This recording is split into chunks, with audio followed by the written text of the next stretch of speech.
excited ang utak niya. Baliw siya. Pero I don't get it. Bakit niya naman susunugin ng sarili niyang bahay? Anong mapapala niya doon?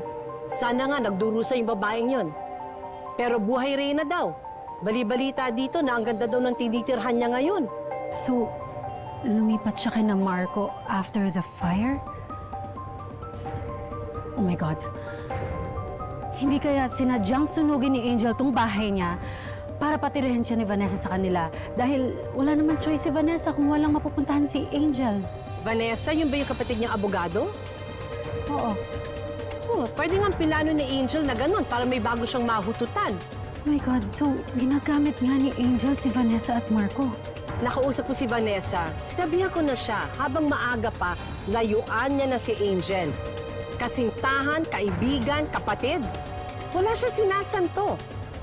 Basta maging kaaway ka ni Angel, hindi ka niya tatantanan.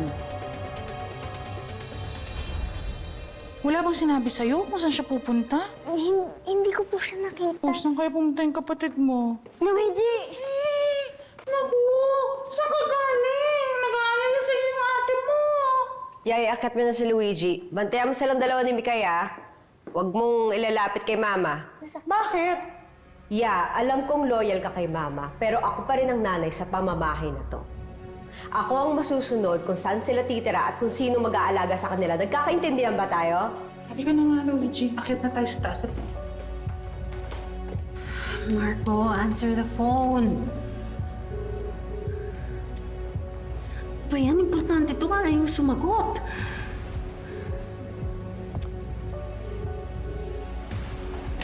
Alam mo ate, nakaka-proud ka. Talagang pinanindigan mo yung mga anak mo. Ayoko na sana makipagtalo kay Mama, pero sobra na siya eh. Masyado niya minamalit yung pagiging nanay ko. Alam mo ate, napakayabang talaga nun. Kala mo naman, perpektong nanay. Si Kuya Marco naman, bababae.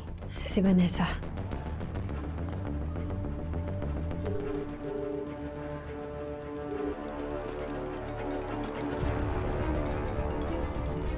Sino to? Naku ate, huwag mo na sagutin yan. Hindi mo naman kilala. Di ba ka-importanteng kliyente eh? Saglit lang ah. Hello? Hello, Vanessa? Vanessa, may kailangan kang malaman. Trixie, ang kailangan ko malaman at tungkol saan? And how did you get my number? Hello? Vanessa? Hello? Ate, huwag mo nang kausapin yung babaeng yan. Naku, disaster lang yung dadalhin niya sa buhay mo.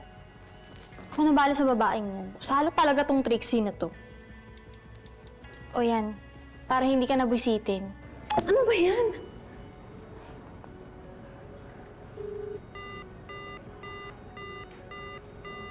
What the hell?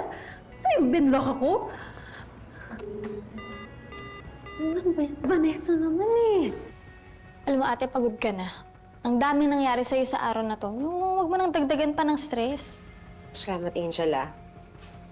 Pati sa kanina, pinagtanggol mo kay Mama. Thank you. Ate naman kasi, foul na yung nangyari kanina. Ate, kayang-kaya ko makipagpatayan kay Ma'am Sylvia para lang protektahan kayo ng mga pamangkin ko.